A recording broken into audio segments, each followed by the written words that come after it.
This is a short summary of Patrick Lecture 48, Life Force in the Universe, Week 2, which is a section about exploring petrified life forces. And this is what I have found after 4 different meetings over the last 2 weeks.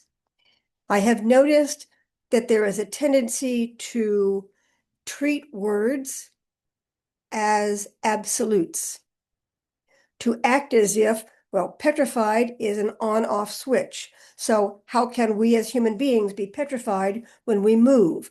Where does flow fit in? Where does movement and life and consciousness fit in? So first off, I suggest some kindness towards language. It is not perfect. It's meant to be a communication, a way of communicating ideas, a way of helping and expressing oneself. There is no word that will ever describe divine truth. No word is big enough to describe divine truth. So we are always talking around it. We're going around it in circles. And as we go around it in circles, imagine, I'll use this as an example. As we go around it in circles in a compass, there are 360 degrees in each circle, in each diameter. And the perception of truth from one angle will be different from a perception of truth in another angle, etc., etc., etc. And what words do is, because we don't speak only one word ever, we speak a variety of words. We have a variety of poetry, a variety of spoken word, literature, all these things. As people, we talk constantly, so there's a lot of words. To allow there to be enough words that you're going to get a general idea of the concept without demanding that the words name the concept. And that brought me to an understanding of how the ego's self-will and demand enters into this understanding this lecture. That's what I have observed. But this, but that. There's an attempt by the ego to nail it down and corral it. Not for good reasons. The ego's desire is not to understand divine truth for that purpose. The ego's desire is to tie it down so that it can argue with it. Why do I say that? It's in the lecture. We are manifesting, we are spirits that have false beliefs, and we have come to this particular location, the planet Earth, in order to manifest those false beliefs so that we can experience their untruth, so that we can experience the pain and suffering it causes us or others, either direct experience in this lifetime or in the debriefing room afterwards, where they remind us of what we conveniently overlooked or forgot. We're supposed to manifest the pain and suffering of our false ideas. Now, we have other ideas, so life is not pure pain and pure suffering. But where there is pain and suffering, there is a false concept, a false belief. The important thing is there's also an attachment to that false belief. Now, I like to give very simple examples. If you're attached to a false belief, you don't give it up no matter what the argument is. If you're not attached, if I say this is a tree, meaning the general use of the word tree, and someone says, no, Jan, that's a ballpoint pen made of plastic and aluminum. And I look at it and say, silly me, it's not a tree, it's a ballpoint pen made of other materials. It's easy for me to release that. It's not a false belief, it was a misunderstanding, a miscomprehension.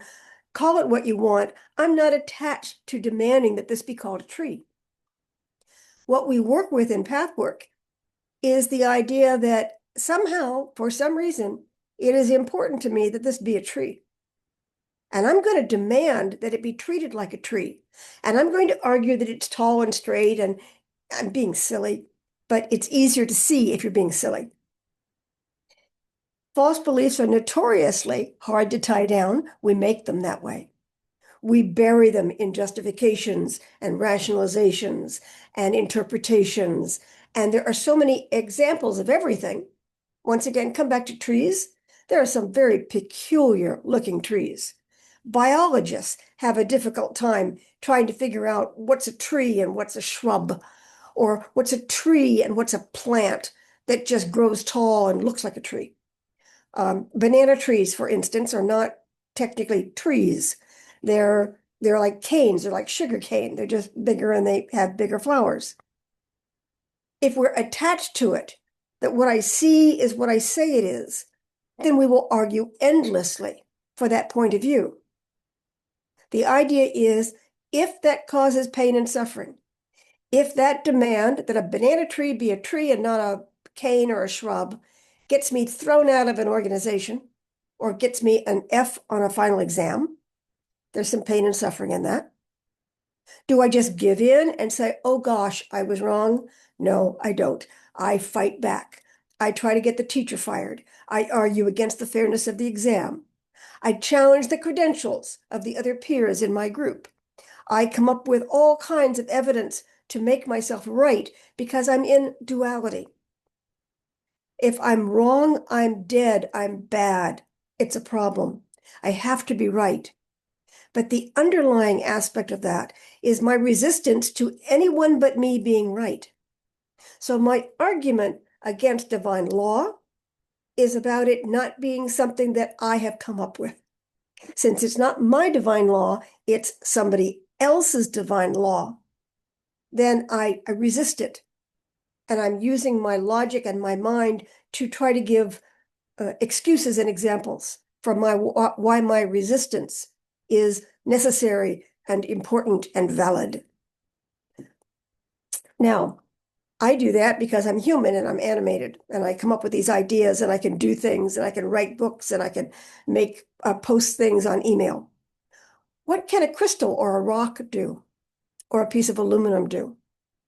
They are inanimate. They don't have the ability to move. According to the guide's state of consciousness, I think from last week, these are the consciousness within these things is timeless. And it also lacks self-awareness. It's not even aware that it's wasting time by being, because it only has the power to be. Animate objects, and I'm going to include plants and all forms of life in this, are somewhere on the track to unification. We have begun the process of engaging. And that means that we have begun the process of exposing our resistance. So how does a plant resist? Grows in the wrong place, pushes up against cement, deforms itself, insists it can still grow straight. I'm not a plant. I can't think like a plant. I can't even tell you what kind of self-awareness a plant would have. But it's more than a crystal or a rock. And a human being has more self-awareness than other species that we have found. It's not that they lack self-awareness. We just perhaps have more of it. There have been a lot of attempts to define self-awareness because we have learned that animals communicate. We've learned that they can exchange language.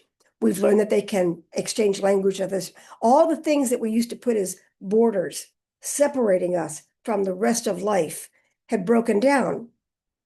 The one that I find useful is that we don't yet know, being humble, we don't yet know of another species that has envisioned a divine presence and is working to understand it. Now, that may be a minor distinction, but it may be the only one that will ever stand. There's a level of abstract thinking and awareness of not only ourselves, but our real self. And so we're headed for stage 3, timelessness with self-awareness. But we're headed there. We are not there yet. So the stage of self-awareness is a growth state where we gain more and more self-awareness. And as we do, we are able to perceive moments of timelessness, not in the sense of being without self-awareness, but of timelessness with self-awareness. And this is why the words themselves, even saying there are three states of being, people can latch onto that and say, but I experience the unitive, so I'm in stage 3. It wasn't meant to be an all or nothing description. It was meant to describe a process that can be generally divided into 3 categories. Another place where this happens is the personality types, which I use a lot in my teaching and in my personal life, of reason, will, and emotion that comes from Patrick Lecture 43. And people want to say I'm a reason type or I'm an emotion type, or versus understanding that these are dynamics and that the dynamics can change from decade to decade. They can change in a heartbeat. It's like saying there's only one recipe for stew. There are in every country hundreds and thousands of recipes for stew or sandwiches or desserts or cake. And each one has its own flavor, benefit. The timing changes, the ingredients change, the nutrition changes. We as divine beings are completely unique, and there are trillions of us on this planet. And no one is identical to anyone else.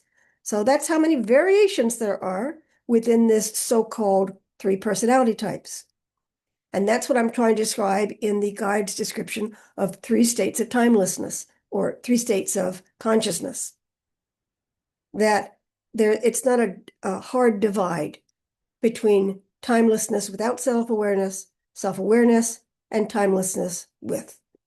So when we take a word and we wrestle it to the ground, we're not being generous. We're not trying to find the truth. We're trying to tie something down so that we can act on it. We can use it. We can feel that we know it. From the human state of consciousness, we probably can't know much of anything, except some crude cause and effect realities. However, there is an inner knowing, and this comes from the real self. And that's why in path work, the focus is on gaining more access to the consciousness of the real self so that it can become guidance for us, a resource for the ego that has to manage on the planet Earth. So the human state is a manifestation of our violation of divine law, meaning that the violation or the desire to violate, you can't do it, but the desire to violate it started before we incarnated.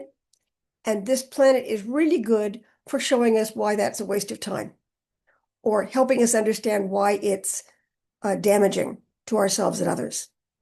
So the desire to violate came first. And then the manifestation, that's where the petrification comes in. You can't fall down and hurt yourself if there isn't some petrified matter involved, including your bones and your skin. So this petrification is because we believe in duality and we want duality to exist. And so there are plentiful examples of all or nothing on this planet. Now, if this sounds a little lengthy, this is why I decided to do this in 2 months instead of 1, 8 parts instead of 4. We're only on part 2, and I have a lot to say. So, moving on. Divine law is inner freedom, says the lecture. The dilemma is that we've misconstrued divine law. We treat it like some authority, some handcuffs, a prison cell that demands that we enter or leave, rather than an understanding that that's just the way things are. It's just true. It's just law. But inner freedom is also something that we don't really understand because we've never experienced it. We've been born in this form and we act through this form. We see life through visual aids. We hear life through a mechanism that misses things. We speak in words that can't encompass the whole truth. By the way, The language in spirit, the guide says, is picture language. So they show you the whole picture and you look at the whole picture and say, I got it.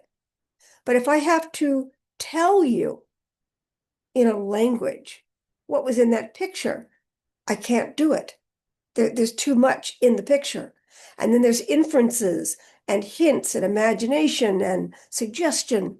And all these can be misinterpreted by me.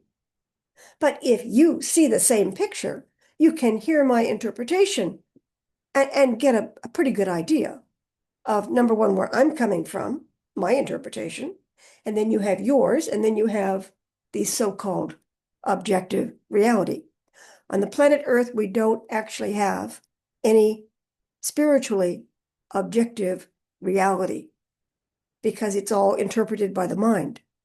And this is where we come across the belief, for instance, if we suggest that divine law is just divine truth, in the last 5-10 years, we've got a movement, at least in my country, where we claim there are alternative facts, that there is no absolute truth, that everything is arguable, everything is up to the beholder.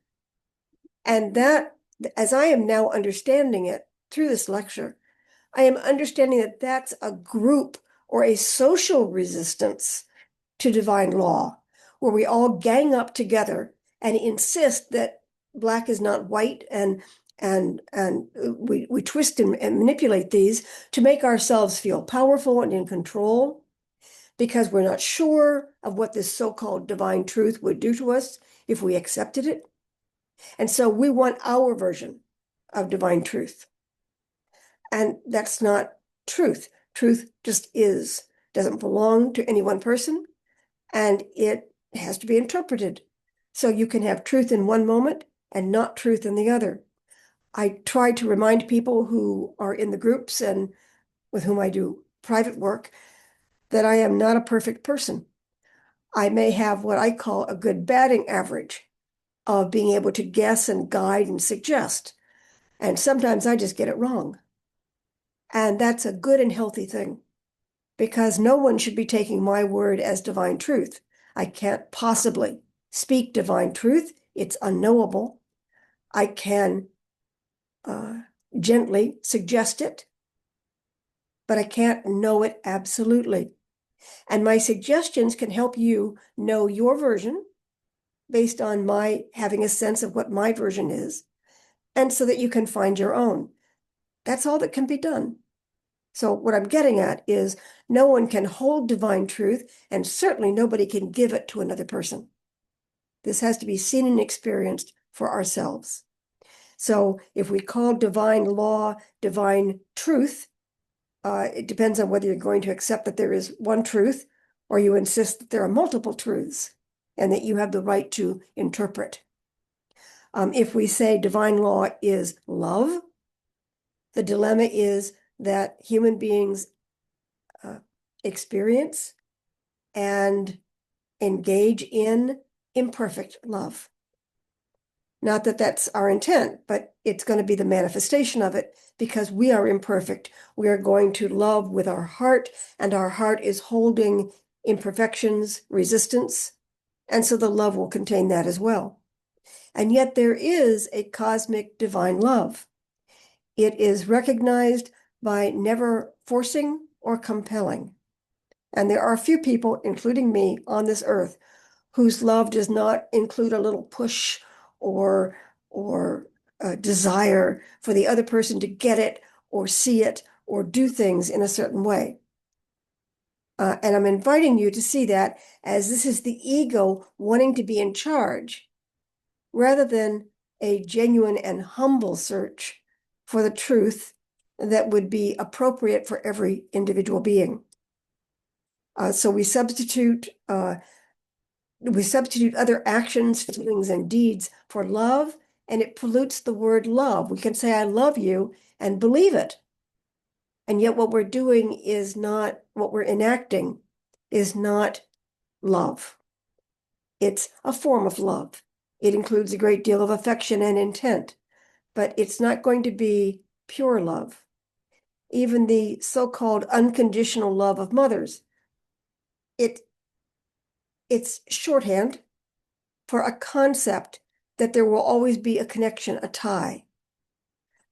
But mother's love can be conditional, very often is conditional.